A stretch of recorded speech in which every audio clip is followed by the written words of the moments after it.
Miguel de Almeida. Miguel de Almeida é um colega jornalista e colega escritor, e eu sou um ex-editor, então sou também colega editor. Miguel de Almeida nasceu em 58. 58 foi o ano que eu vi a morte. Eu tinha 7 anos, teve uma grande seca no sertão, e eu vi sertanejo morrendo de fome na seca de 58. O Miguel estava nascendo em São Paulo. Qual é a tua origem, Miguel? Qual é a tua família? O que é que... Esses Almeida são Almeida o quê? Aqueles Almeida Prada, né? Quatrocentão, é? Não, não, não.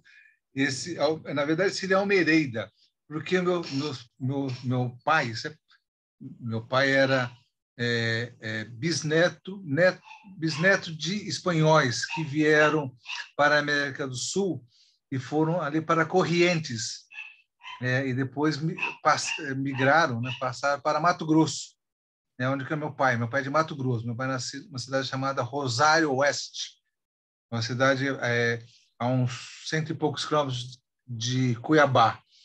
Já a minha mãe já são todos italianos, que vieram de Treviso, ali do lado, no Vêneto, e foram para o interior de São Paulo, ali na região de Ourinhos, Chavantes, né? Você sabe que a turma do norte da Itália foi toda para o interior, né? Do estado de São Paulo, do norte do Paraná.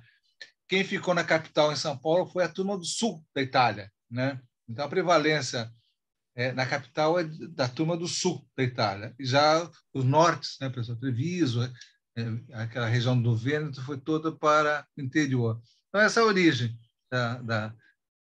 do Almeida, porque na verdade falta o Antonieto, que é da minha mãe. Meu pai, que era machista, né, como cabia naquela época, quando foi me registrar, se recusou a colocar o nome da minha mãe. O que é engraçado... Eu não tive esse problema, viu, Miguel? Porque meu pai era primo carnal da minha mãe, então o nome era o mesmo, Pinto. Eu sou José Neumann Pinto. Aí não teve esse problema. Mas qual era a origem da tua vocação, paixão pela palavra, pela letra? Isso vem muito do meu pai. Meu pai era advogado, né? E sempre foi um grande leitor. Para você ter uma ideia, quando nós somos 3 em casa, meu pai nos dava dinheiro para ler. Então, a mesada vinha em contra-leitura. Então, se eu tivesse lido um livro, eu fazia o resumo para ele, em pé, e daí ele me dava a mesada, o que eu tinha direito à mesada. Então, cada livro era um tostão. Então, para buscar mais dinheiro, eu lia cada vez mais rápido. Então, eu acho que a leitura claro, né? Essa é uma das razões da paixão pela leitura. E meu pai é interessante porque ele, como advogado, ele aquela coisa, fazia questão de escrever certinho, concordância, ele lia o jornal fazendo observações. Esse cara aqui não sabe escrever, você não precisa nem ler. Sabe? Esse aqui você pode ler, esse cara tem um bom estilo. Então, ele prezava essa questão da linguagem, do bom português, né? É engraçado porque anos depois eu comecei a escrever em jornal, ele ficava louco comigo porque eu usava próclise à vontade. Não, meu filho, você não pode usar essa me diga, você tem que dizer diga-me. Né? Diga-me! Diga-me! Eu falava, papai, sempre uma ênclise. Aí depois veio o Temer e você passou a usar mesóclise. Mas mesóclise, né?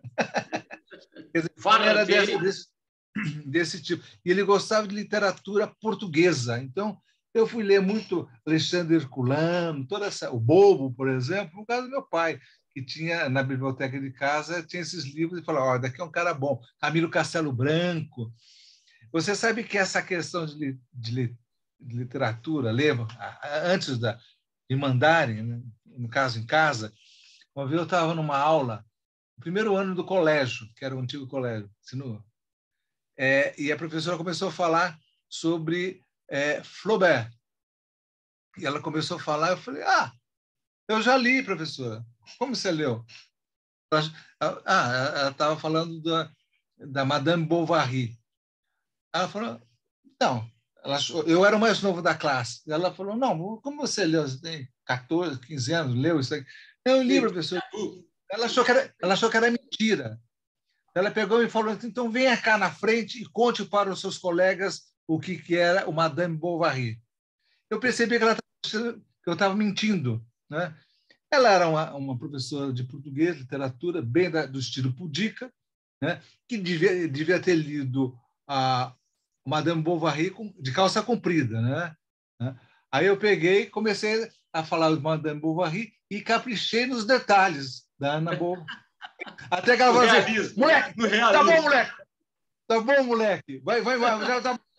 Professor, deixa eu contar mais. Você ainda lembra do começo de Madame Bovary, não? É uma maravilha. Qual era a grande paixão da tua vida, nessa leitura que teu pai te proporcionou? Eu era apaixonado, sou apaixonado até hoje por Dostoiévski e Tolstói, né? Esses russos me marcaram profundamente. Eu li tudo que era possível do Tolstói e do Dostoiévski nessa época. Dizendo 13, 14, 15 anos, eu consumi tudo isso, né?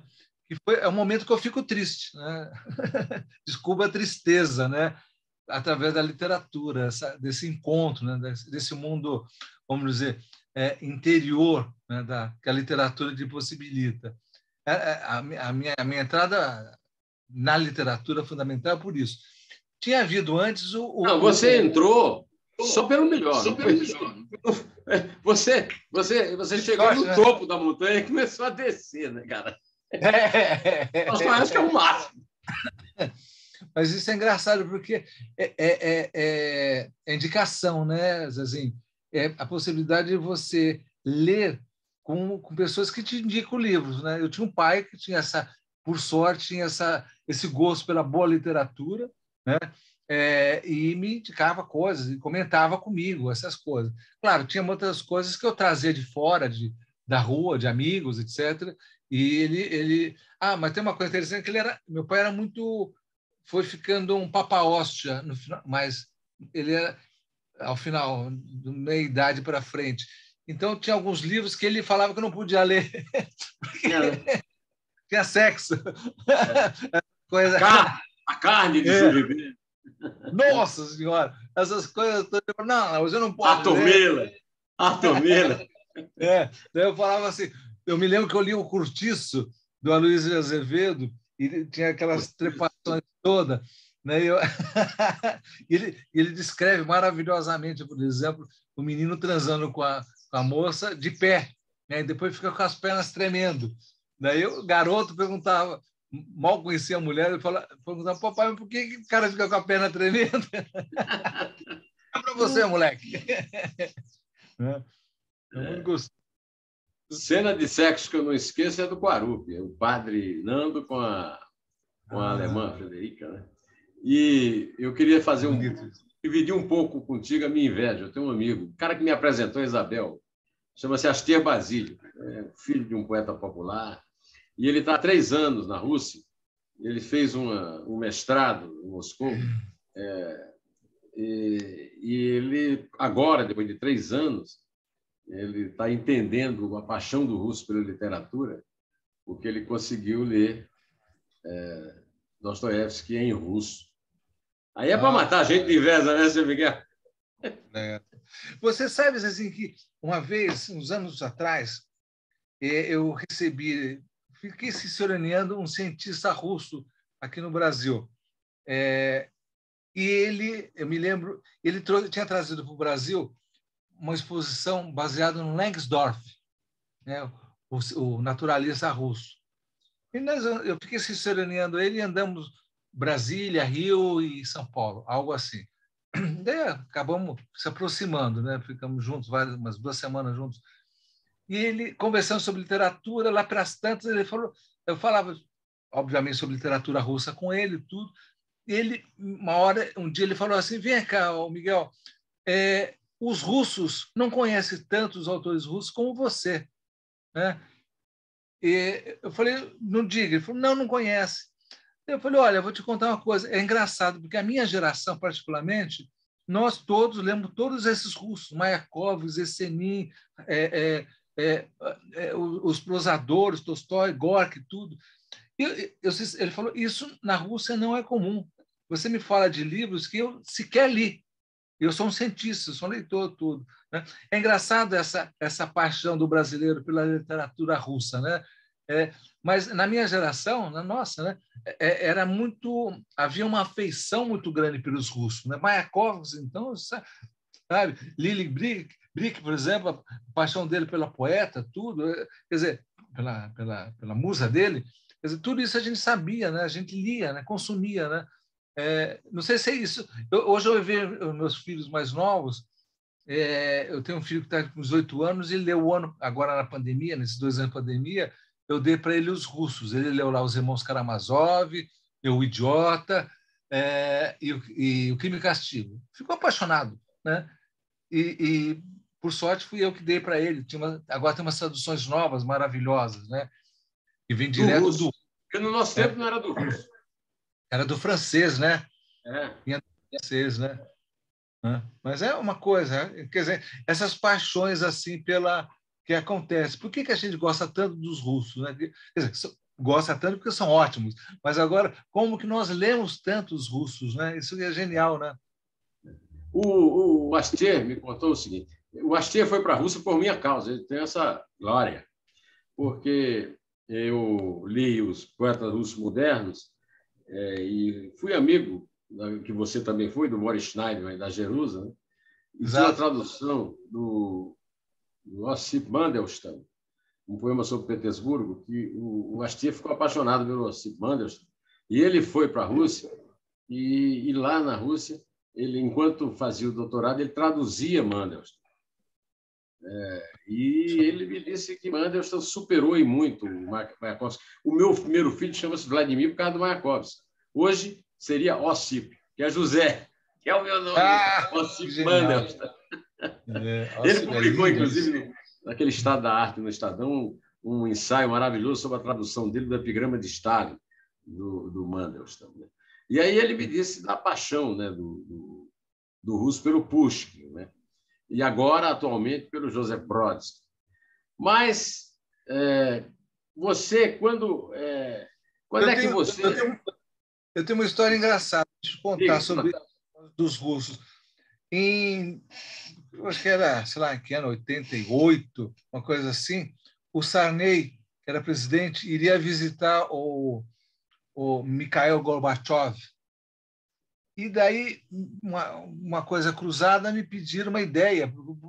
O Sarney queria levar um presente para o Gorbachev. E daí, acabei sugerindo uma coisa que virou um projeto lindíssimo. Eu peguei poemas de autores russos e distribuí para compositores brasileiros. Então, eu dei lá, ao seu Valença, musicou Balalaika, do Mayakovsky. Nosso amigo Belchior publicou o último poema do Yesenin, aquele que ele escreveu na pós-morte.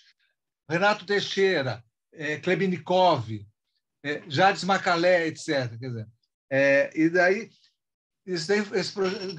todos esses, João Bosco, né, Wagner Tiso, até o RPM e o Lobão. O Lobão musicou lá um poema que eu não me lembro qual autor. E daí virou um disco, na época era disco, e o Sarney levou isso para a União Soviética e deu para o nosso companheiro Gorbachev essa coisa mais maravilhosa, né, que é todo esse elenco da música brasileira cantando autores russos. É lindíssimo. É lindíssimo. Foi nessa ocasião que o Caetano fez aquela música dele em cima do poema do Mayakovsky? Ele já tinha feito. Mas já tinha feito antes. Já tinha feito um pouco antes. E daí essa música, o Léo Jaime regravou. Ele canta, é linda a gravação do Léo em cima desse poema do Mayakovsky, né? Que o Caetano fez. Que a música é lindíssima, né? O poema maravilhoso. E a gravação do Léo ficou perfeita. Olha aqui. E você leu, por exemplo, Macunaíma, nessa ocasião que teu pai te propiciou ler Macunaíma? Eu li depois. Esses modernos brasileiros, vamos chamar assim, eu li depois. Eu li mais com uns 17 anos, assim. Foi depois. Não foi com meu pai, não. Como é que foi o impacto da tua leitura de Macunaíma? Olha, foi uma vereda. Porque o que tinha acontecido é o seguinte: eu fui ler Macunaíma porque eu fui à Amazônia foi a primeira vez que eu fui à Amazônia, eu tinha 16 para 17 anos, e alguém lá, eu não me lembro, eu sei quem é, um amigo da época lá, me falou, você tem que ler Macunaíma. Então, eu li Macunaíma em plena Amazônia, nessa primeira viagem, de 16 para 17. Né? E foi um verdadeiro achado, porque eu, um paulistano, né, criado na cidade de São Paulo, né, mas ao contrário do Zé Serra, eu conhecia vaca, eu já tinha visto vaca e boi na minha vida. Né? O Serra não, apesar de ser criado na Moca, nunca tinha visto boi nem vaca. Sabe essa história, né? Numa campanha, descobriu o que era vaca, né? Um animal ali. Aí, lendo aquele linguajar do Mário naquela situação, foi um verdadeiro achado. Foi na mesma época que eu fui ler Cobra Norato. Né? O Macunaíma me puxou para o Cobra Norato do Raul Bol. Quer dizer, então foi um mergulho, vamos dizer assim, na Amazônia, né? Dentro desse Amazônia, desse universo indígena brasileiro, esse tipo de linguajar. Né?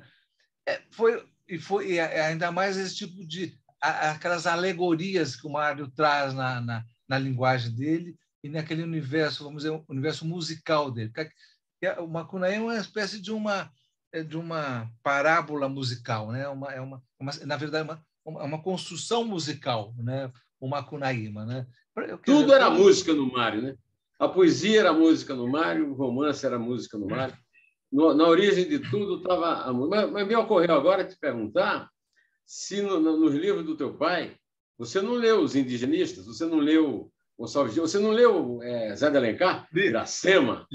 Rapaz, que texto lindo aquele, o seu Miguel!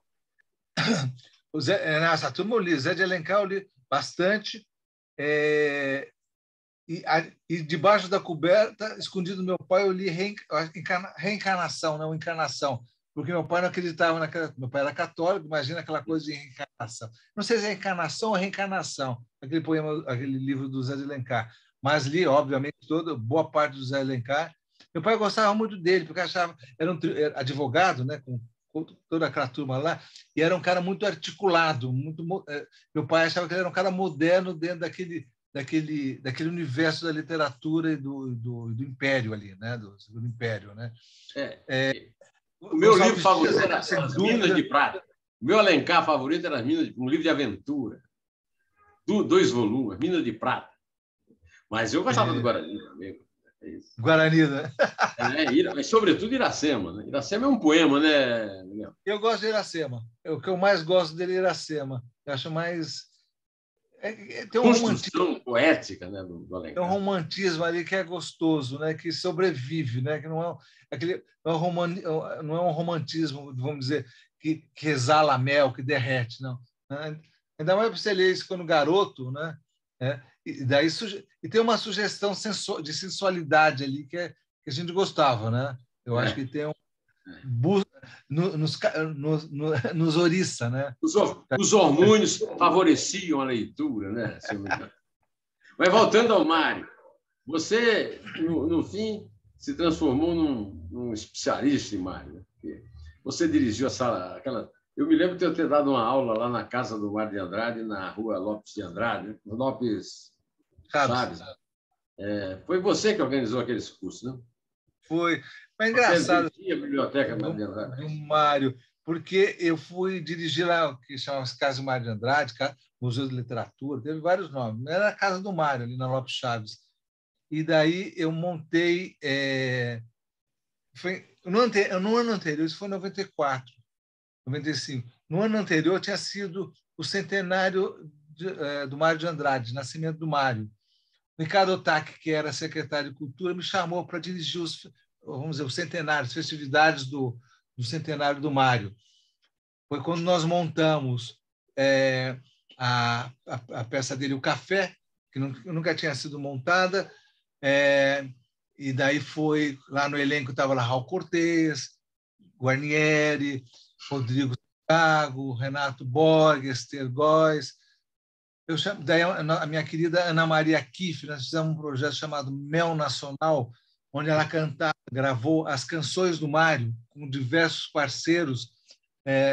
E depois fizemos uma exposição do Mário também na Pinacoteca de São Paulo, eu e o Emanuel Araújo. O Emanuel era o diretor à época da Pinacoteca, e fizemos muitas coisas. Daí, no ano seguinte, me chamaram para cuidar do Museu de Literatura, que era a Casa Mário de Andrade. Daí a gente montou uma programação onde você teve, né? Que era tanto de palestras como de cursos, né? E foi tão gostoso, porque passou lá João Antônio, passou lá Plínio Marcos, passou todo mundo, sabe? João Baldo Ribeiro. Passou o João Antônio, não foi? O João Antônio, João você Antônio. não lembra? João Antônio, meu querido João Antônio, levei o João. João fez um curso de literatura. Olha que luxo você ter um cara. Isso numa época que não era comum ter curso de literatura, principalmente com esses autores, né? Então, o João Antônio fez um curso, o João Baldo Ribeiro fez outro, vários outros autores. Plínio Marcos, imagina o Plínio dando aula de dramaturgia e de literatura. E o Plínio era o próprio Mário de Andrade. Plínio Marcos, que delícia. Né? Agora, você Roberto Piva falando de poesia, Cláudio Vila dando poesia, o nosso amigo como o Arnaldo Xavier falando de poesia. Quer dizer, tinha uma putada grande lá atrasando. A Lígia Fagundes, a Nelly da Pignon, né? Só me lembrar, entre tremendo outros. timaço. Por falar em timaço, tem um romancista brasileiro maior do que o Mário de Andrade no século XX? Não? No século XX? Eu acho que o Guimarães. O Guimarães Rosa. Guimarães, né? Eu acho que o Guimarães está... eu todo dia penso no Guimarães Rosa, sabe? Todo dia eu penso no Manelão Miguelinho, eu penso no Sagarana, nas com Sagarana, ou no Grande Sertão, sabe? É uma coisa... Eu acho que são ombro a ombro ali, viu? Eu fui convidado pelo Dionísio da Silva e o Carlos Nejá para abrir o Ano Cultural da Academia Brasileira de Letras, e eu fiz uma palestra, um comparativo entre Grande Sertão Veredas e o Dom Casmurro. E, na época, nós estávamos lutando para a Isabel engravidar, e ela ficava tomando lá uns remédios lá no médico, e eu ficava lendo para ela o Grande Sertão. E aí eu descobri, viu, Miguel, que a leitura que eu tinha feito na minha juventude, na minha adolescência do Grande Sertão, não valia nada comparada com a leitura labial, a leitura vocal do Grande Sertão. Quer dizer, o Grande Sertão tem uma vocalidade extraordinária. E eu fiz minha palestra basicamente em cima disso, né? Era o Jagunço, a palestra chamava o Jagunço e o Bacharel. E essa descoberta que eu fiz foi incrível, porque eu passei, sei lá, 60 anos na minha vida relendo o Grande Sertão. Abria ao acaso e li uma página qualquer, sem nenhum sentido de leitura, né? E aí, de repente, eu parei para fazer a palestra e li. Mas aí li em voz alta para minha mulher, na cama, normalmente, e aquilo eu acho que me deu a dimensão exata, tanto do romance quanto do escritor. Outra coisa, eu fui a Cordisburgo e fui à bodega do velho pai do velho Rosa, o pai do Joca, né, de Cordisburgo. E aquilo ali, eu fiquei lá parado, rapaz, pensando aqui que esse filho da mãe bebia aquilo tudo ouvindo, aqueles tropeiros, tal, o Manuelão, e escrevendo aquela coisa magnífica. Né? De qualquer maneira, o simples fato de a gente poder falar de Mário de Andrade na mesma frase que fala de Rosa, já dá a dimensão que o resto não chega nem perto. O Oswald tem uma grande importância, né? Agora, um poeta e o Rosa Memórias Sentimentais de João Miramã é um grande livro. O Rosa não existiria sem o Mário, né? Porque tem uma coisa interessante, reza a lenda que o Guimarães Rosa, ele ia na fazenda, ele ficava no meio, assim, do lado do gado e ficava ouvindo aqueles muxoxos do gado, né? E acabava buscando aquela sintaxe, buscava o que seria uma sintaxe, né? Bovina ou do pasto, né? o texto dele, esse ritmo. O Mário de Andrade tinha isso está nas cartas dele, ele ficava ali na janela dele, ouvindo a conversa dos vendedores, comerciantes de rua, e ficava procurando reproduzir a sintaxe, né?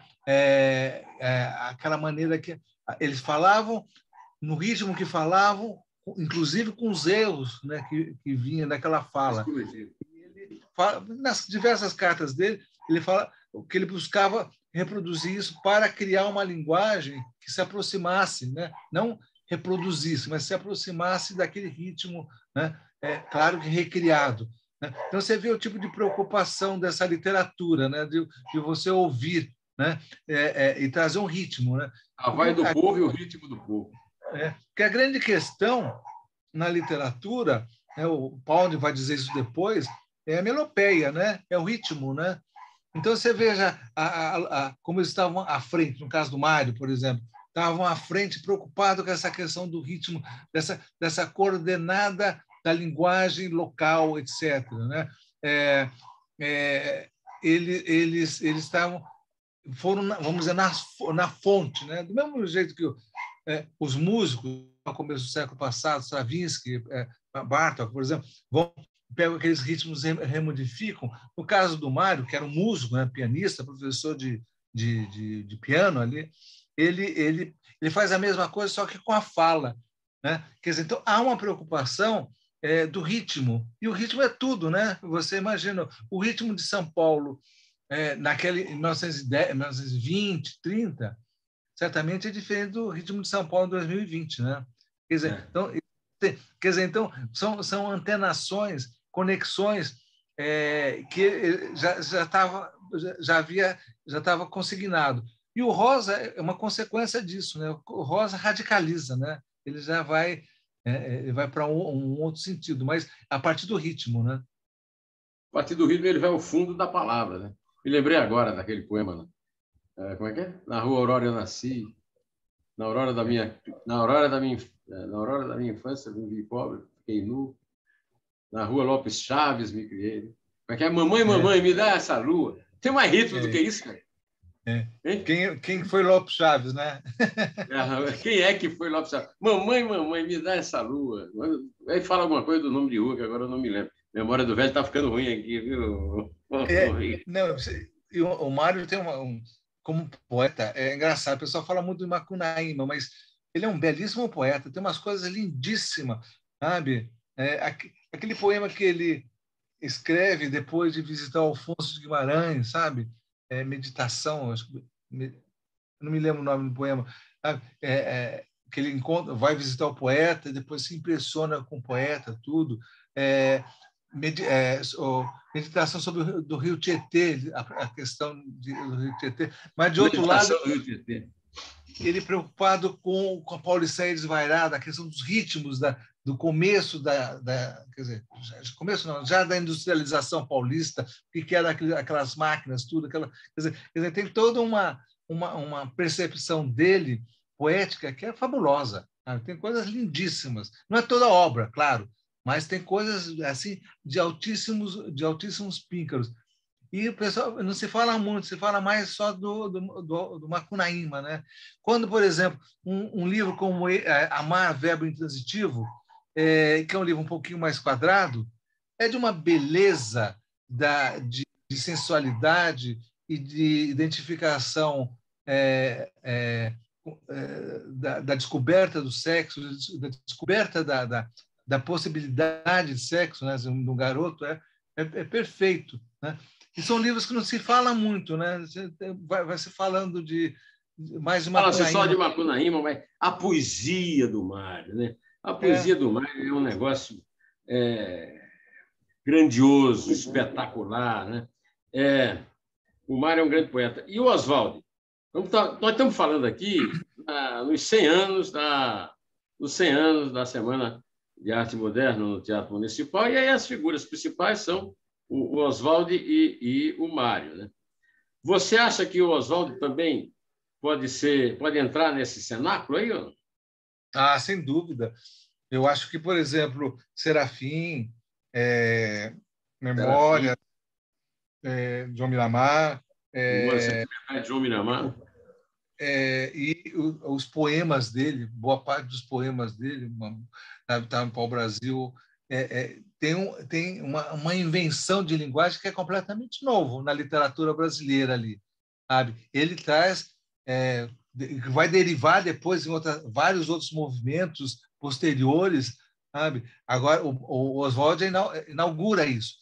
No caso tanto do texto de prosa do Miramar ou Serafim, ou nos poemas dele, ele tem coisas inaugurais, ali, experimentais, que a literatura brasileira não possuía, certo? Ele traz essa preocupação formal da experimentação, que era uma coisa que passava um pouco longe da literatura brasileira.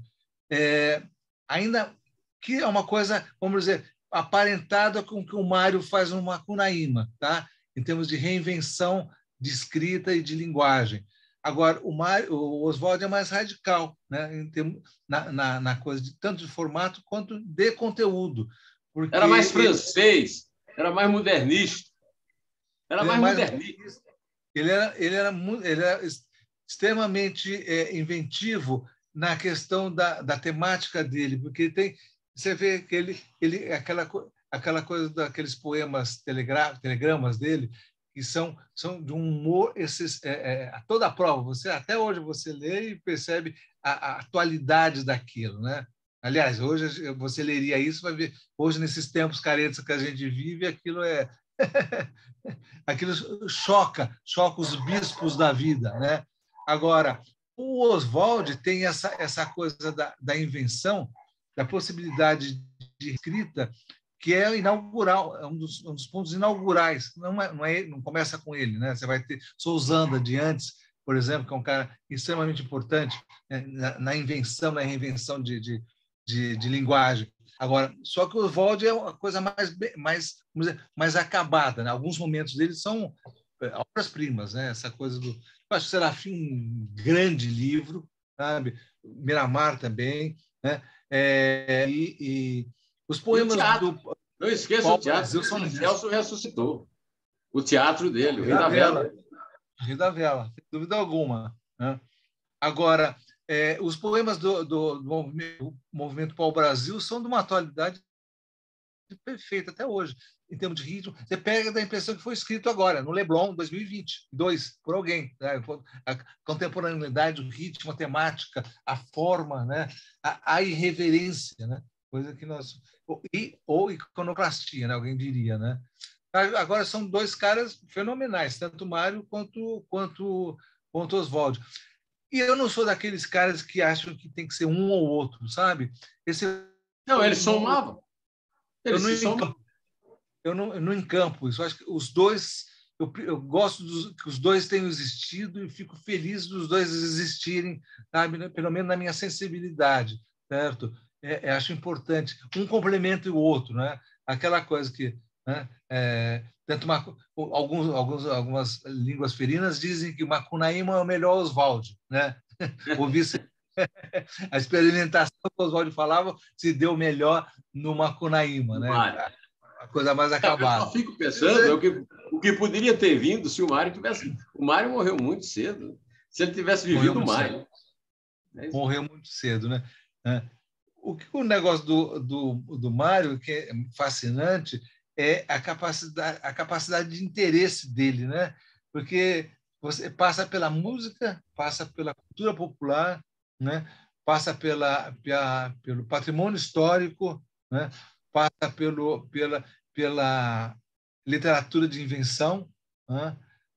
E passa pela metrópole, né? Essa coisa urbana do Mário, né? Quer dizer, na verdade, eu fico sem saber se a metrópole existe por causa do Mário ou o Mário existe por causa da metrópole, no caso da literatura dele. Porque você leu a Paulicéia Enlacerada do Mário Chamie, do outro Mário? Sei. E é isso aí que ele fala da visão, e que ele defende a visão urbanista do Mário contra Prestes Maia e tal, que foi, inclusive, os que o Mário responsabiliza pelo desgosto e pela morte do Mário de Andrade. Mas eu queria voltar à tua vida, que você fez parte de uma geração... Quando eu cheguei em São Paulo, vocês falavam no Jornal da Tarde. Aí eu fui trabalhar no Jornal da Tarde, só se falava na Folha. Era o Matinas Suzuki, era o Miguel de Almeida, era o Rui Castro, era a Folha Ilustrada, era o must da época. E aí você pegou o bonde e foi embora. 4 meses percorrendo o roteiro do Turista Aprendiz do Mário de Andrade. Terminou em Letícia, né? Na Colômbia. É, 4 meses. é, E é. você escrevendo todo dia na Folha, recompondo aquele negócio do Mário. Como é que você teve essa ideia? Como é que sei lá, era o Matinas que era teu chefe na época? Não, não. Foi uma delícia. Eu li o livro do Mário, O Turista Aprendiz, e falei, puxa vida, isso aqui eu podia refazer essa viagem, né?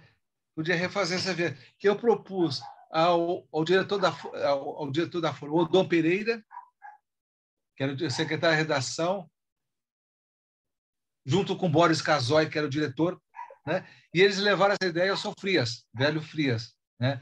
Que adorou a ideia, mas me deu... Abre aspas, abre parênteses, gênio do jornalismo, o velho Frias. O velho era Oswaldo, deles. jornalista genial. Adorava. O velho era uma rapidez maravilhosa. E ele topou na hora. A única coisa que ele falou: olha, não tem dinheiro, não tem dinheiro. Então, daí o Boris Odon falou: não, o Miguel tem 22 anos, ele se vira aí para. Então, me deu dinheiro de passagem e hotel, fui ficando na casa de amigos. Assim, as mais variadas pessoas do mundo me hospedaram naquele momento.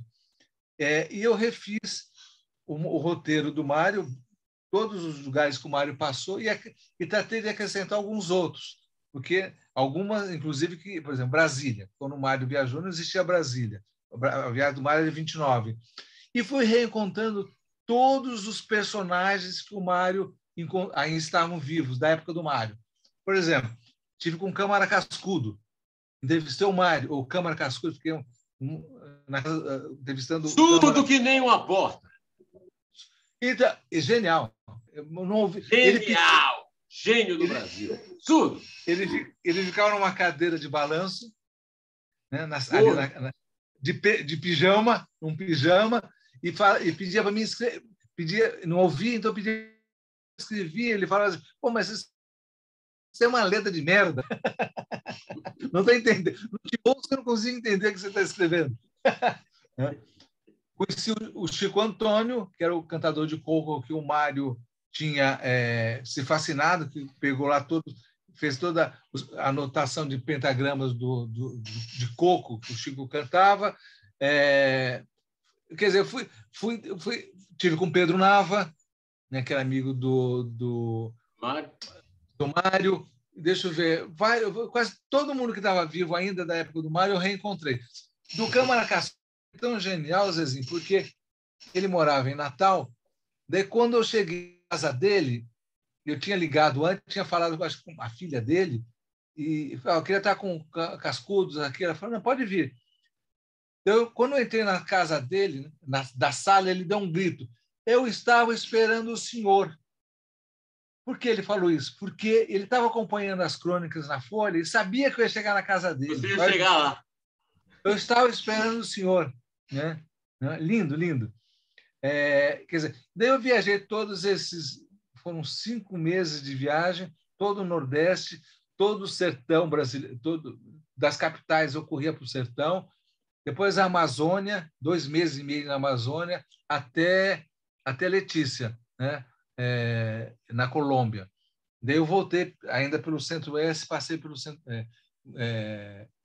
Brasília, Cuiabá, depois Brasília, e acaba a viagem em Brasília, né? Que era, no caso, a capital, né? Fazia o fecho. Esse material foi publicado durante esse período da viagem inteira, que foram 5 meses e pouco. Depois originou um livro meu que chama-se Trilha nos Trópicos. Trilha nos né? Trópicos. Trilha nos Trópicos. É um livro meu publicado algum tempo depois, e publiquei por força do Márcio Souza. O Márcio morava em Manaus e ele que falou assim: esse material só vira um livro, né? E ele estava abrindo aquela editora Marco Zero. Se lembra da Marco Zero dele com a Zezé? e com Do Felipe. Márcio, E daí, tanto que o livro, a orelha do livro, a apresentação é do Márcio Souza, né? A capa é do Rubens Gershman e a orelha é do Márcio Souza, a edição original, né? Isso foi em 83, 84, né? Que eu reuni esse material em livro, depois de mexer todo, né? Então, todos esses personagens aí, né? Pedro Nava, Câmara Cascudo, Chico Antônio. Eu tive com o Gilberto Freire, né? Périco pela genialidade brasileira. Né? O Gilberto. Engraçado, porque o Gilberto Freire, depois eu levei o livro, depois o livro publicar, eu tive com ele durante a viagem, depois o livro saiu, fui a Recife e levei para ele de novo. Novamente.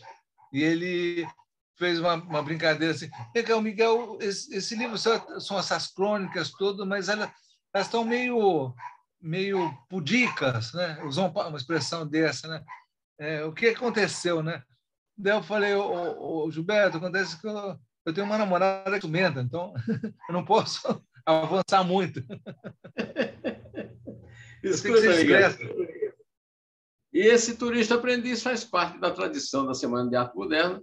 E você me mandou um documentário que você fez com texto seu e a leitura do Geraldinho Carneiro. Eu me lembrei até do Paulinho Pontes, lendo o poema do Jomar Moraes Souto em País de São Saruê, o documentário do Vladimir Carvalho. E eu achei o máximo aquela festa de rua lá que vocês fizeram. E fiquei pensando que promete essa série de documentários. Que mais que você está fazendo aí, comemorando essa semana que aconteceu em fevereiro de 1922, ano do centenário da independência. Agora nós estamos no bicentenário e agora nós estamos o ano em que nasceu o Darcy Ribeiro, né? Então, eu queria saber de você que outras coisas você está fazendo relativas a essa comemoração.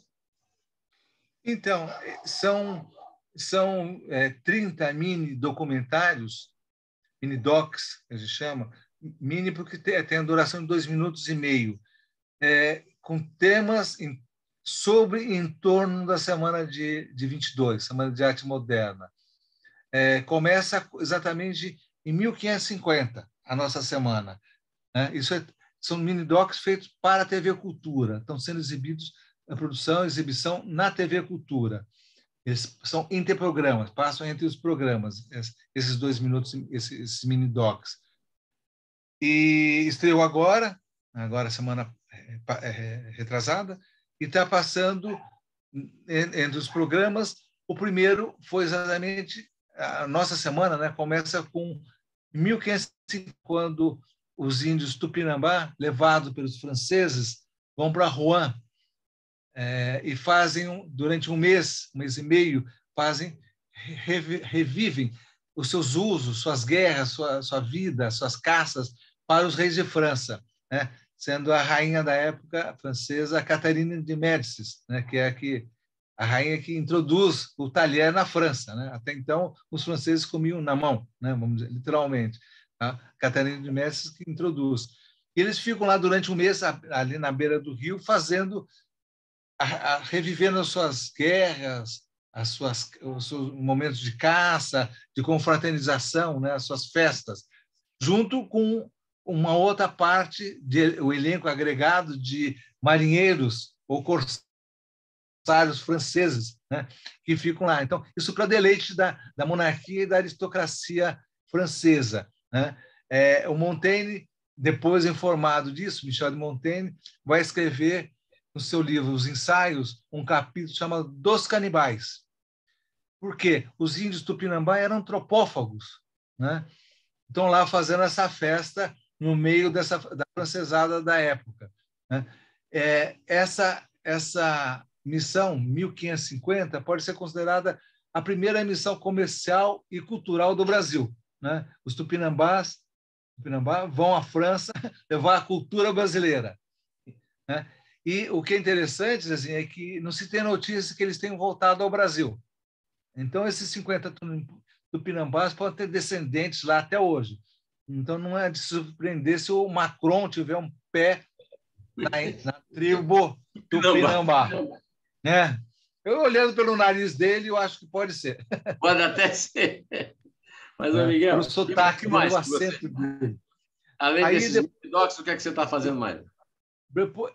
Depois vai ter outros episódios com o pessoal da Padaria Espiritual no Ceará, né? Esses são os grandes gozadores, né? Antes da Semana de Arte, né? O pessoal fala do humor da Semana de Arte, mas o pessoal, os padeiros da Padaria Espiritual lá eram extremamente irônicos. Eles proibiam que na literatura brasileira se tivesse referência a eventos climáticos que não existiam nos trópicos. Por exemplo, está proibido de falar em fog. Aqui nos trópicos não tem fog, está proibido. Depois nós vamos para o Machado de Assis, que em 1872 publica no jornal Novo Mundo, em Nova York, um texto chamado Instinto de Nacionalidade. É um dos primeiros textos preocupados com a nacionalidade na literatura brasileira. Esse texto, curiosamente, é publicado em Nova York, no jornal Novo Mundo, que era dirigido pelo Sousandrade. Olha só!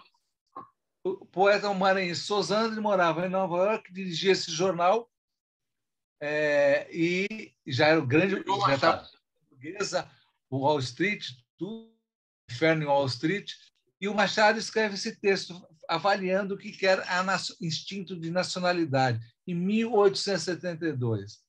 Depois nós vamos para outros episódios, como, por exemplo, o da Rios Milhaud, que vem morar no Brasil, junto com Paul Claudel. Ele vem como secretário do Claudel. Claudel é embaixador, ministro da França, que veio cobrar uns tostões do Brasil. E o Milhaud, que tinha 20 e poucos anos, é seu secretário. E se fascina ao descobrir Villa-Lobos, João da Baiana, Pixinguinha, Gonzaga, Marcelo Tupinambá. Quando ele volta para a França, ele leva essas partituras e compõe uma peça, né, que era baseada numa das canções. A música chamava-se O Boi no Telhado. Foi famosíssimo. E vira Le Bœuf sous les toits. É uma peça que vai ser montada pelo Jean Cocteau, que é um sucesso danado em Paris. O sucesso é tanto que vira um bar chamado Le Bœuf sous les toits, que existe e que vai ser ponto de encontro dos surrealistas, né? E é uma música brasileira. Se você ouvir, você vai se lembrar de várias...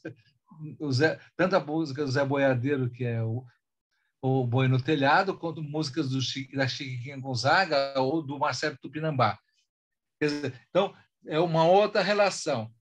Em 1922, os 8 batutas, liderados pelo Pixinguinha, fazem uma excursão à França, e é um arraso. É um arraso. Os 8 batutas começam tocando Sherazade, de Paris, depois fazem uma excursão pelas cidades francesas e voltam a Paris e ficam lá 6 meses. E na plateia está lá André Breton, Jean Cocteau, né? Apollinaire já tinha morrido em 22, Blaise Cendrars, entre outros. Quer dizer, então, eu estou mostrando nesses episódios a relação do Brasil com a cultura estrangeira, no caso francesa, principalmente a cultura francesa. Americana e francesa.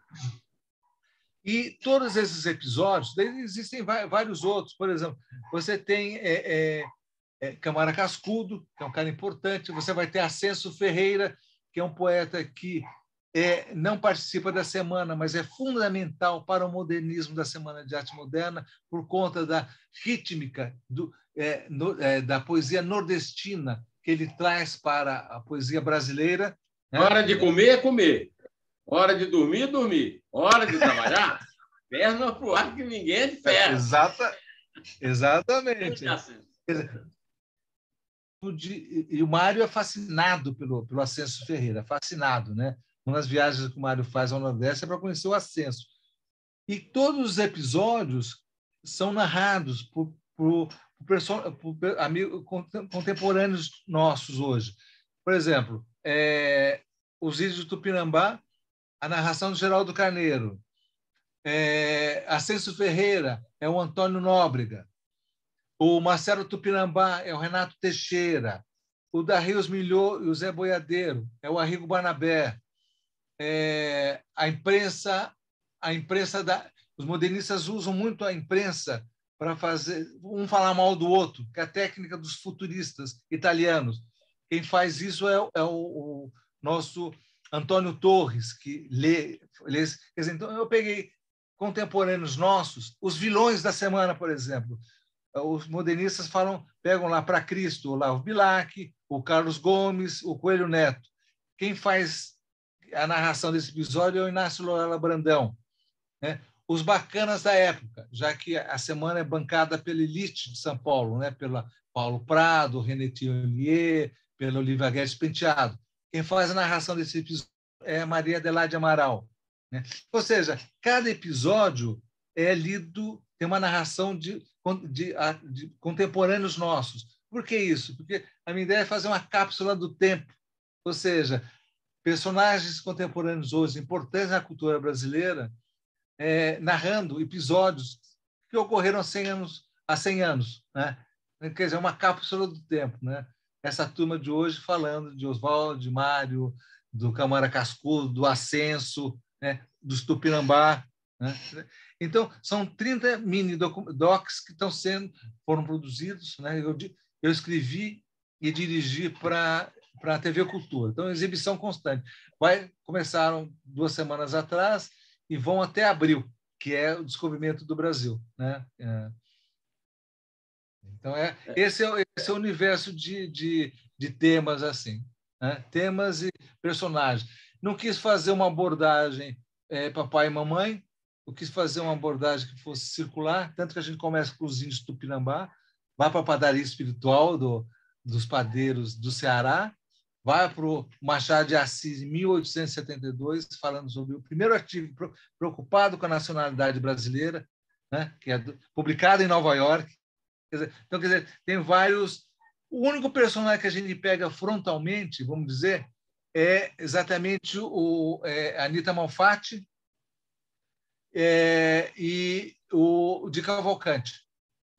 Mas o Di, porque o Di, em 22, já era o Cavalcanti, embora as pessoas se atenham às pinturas que ele colocou no Municipal, que são pinturas ainda, vamos dizer, ainda um pouco não modernistas, digamos assim, mas ele, como ilustrador e como desenhista, já tinha caído no samba. Ele já tinha feito séries importantíssimas, assim com os malandros, com as prostitutas, com aquele bafom do Rio de Janeiro, de 1915, 18, já estava no desenho do Di Cavalcanti. Então, eu pego esse universo do Di Cavalcanti, que é um cara, uma pessoa fundamental na identificação, né, na modulagem da cultura brasileira, do que a gente se entende como brasileiro, né? É isso, Miguel, esse universo. Miguel, Dobrando Esquinas e Blue Paixão, não tem mais poesia, não? Aí não vem mais poesia, não, cara? Pô, tem escrito tão pouca poesia, é engraçado, né? Eu tenho escrito mais prosa, tem escrito pouca. Você tem escrito nos jornais, eu vejo você no Globo. Não, e tem também o site lá, o Beijo, tem. Tem mais? Você tem um site. Sala de cinema no Sesc, para a TV. É um site que é de cultura. Tem uma coisa gostosa que é o seguinte: eu estou aqui no Rio hoje, estamos falando aqui do Rio, estou aqui no Itanhangá, nós estamos começando a produção baseado nesse meu livro Primavera nos Dentes, que é a história daquele grupo Secos e Molhados. Então, nós vamos começar, é uma série que vai ser feita, vão ser 4 episódios para o Canal Brasil, contando a história desse grupo e daquele momento da cultura brasileira, que é 1973 e 74. É o grupo que catapulta o sucesso Ney Matogrosso, João Ricardo, Jesse Conrad. Eu assisti os programas iniciais, porque o João Ricardo era filho do Apolinário, que era o cidades do Última Hora, onde você trabalhou. E eu trabalhava na Folha, no prédio ao lado. Né? E era crítico de música da Folha, o Walter Silva Pica-Pau.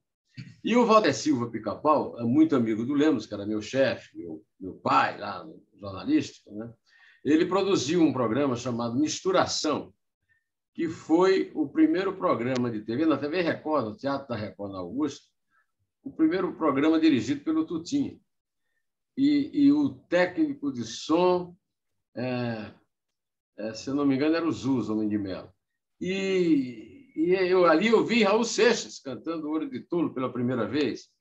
Vi o Fagner e o Belchior cantando Mucuripe, Ednardo e tal. E vi Ney Matogrosso cantando grande sucesso, né? Um Gato Preto Cruzou a Estrada e tal. O João Ricardo achava que ele era o dono era o Ney. O Ney que era o must. Né? Até hoje o Gerson Conrad acha que ele era o dono. Né? É legal que você esteja fazendo esse levantamento. Mas eu estava lá no início da história deles, lá na plateia, vendo isso aí, porque eu era muito amigo do Walter Silva e do Mário Bonfilho, que era o empresário do pessoal do Ceará, do Fagner, do Belchior. O Walter era muito amigo da Elise, então frequentava muito. Mas a Elise não frequentava esse programa, não. A Elise já era estrelona. Né? O que foi lançado aí foi a Simone, o Fagner, o Belchior, os Secos e Molhados, o Ednardo, que depois fez muito sucesso. Geração brilhante, geração brilhante. Né? E daí eu vou para dirigir, né? Terminando o roteiro agora. Essa é uma das razões de estar aqui no Rio, para terminar o roteiro e contar a história do grupo e daquele momento do Brasil, porque é o momento da pior ditadura brasileira, né? 73, 74, é o momento do Médici, né? Com os desaparecimentos das forças oposicionistas, das prisões, né? Essa barra pesada, os porões, né? E eu vou contar. Já o Secos e Molhados faz um sucesso brutal a partir de poemas que já estavam publicados, né? Do Manuel Bandeira, do Vinícius de Moraes, entre outros. Rosa de Hiroshima, Vinícius. Solano Trindade. Né? Solano. E isso passa debaixo das barbas da censura. Eles não percebem a contundência dessas letras, desses poemas, né? Que foi um golpe do João Ricardo, um golpe de mestre, né, de perceber isso, né, de musicar. E você vê até hoje as letras estão no disco, nesse primeiro, são 2 discos que eles fizeram, a contundência crítica daquele momento, né? E com a maestria, digamos, né, o brilho do Ney Matogrosso, né, de colocar em cena alguma coisa que não existia na música, quase na cultura brasileira, que era a questão da androginia. Né? Ele traz, né, para a macarronada de domingo da família brasileira a questão da androginia. Coloca, né? Então, ele traz isso inaugural. Né? E o que é interessante é que isso agradou de crianças a velhos. Né? As crianças, nas festas, imitavam o Ney Matogrosso dançando vira. A genialidade do Ney, que o Ney é um artista genial. Mas é isso aí. Acho que já esgotamos tudo aí, ou você ainda gostaria de falar alguma coisa? Não vai me contar porque é que abandonou a poesia? Não, será que a poesia me abandonou? Será uma frase feita? Não abandonei a poesia, não, Zé. Eu acho que, na verdade, deve estar adormecendo. Estou colocando a poesia em outros momentos. Ou posso dizer que estou vivendo poeticamente, sabe? Está vivendo a poesia. Vivendo a poesia, né? Como se diria. Mas não abandonei a poesia, não, de modo algum. Ao contrário, é na poesia que eu acho que eu encontro os meus momentos mais profundos de reflexão, eu me espelho, sabe, no sentido de entender as profundidades, né? Naquele ritmo, naquele momento ali, naquelas entrelinhas, naquelas entressílabas, né, da poesia. É tudo. A poesia é a síntese, né? Sem dúvida alguma. Então, viva! Sucesso total! Muito obrigado por você ter dedicado seu tempo aqui para a nossa conversa. E Deus nos ajude. Grande abraço. Eu que agradeço, Zezinho. É um prazer estar com você sempre. Amigos antigos, queridos. Isso aí.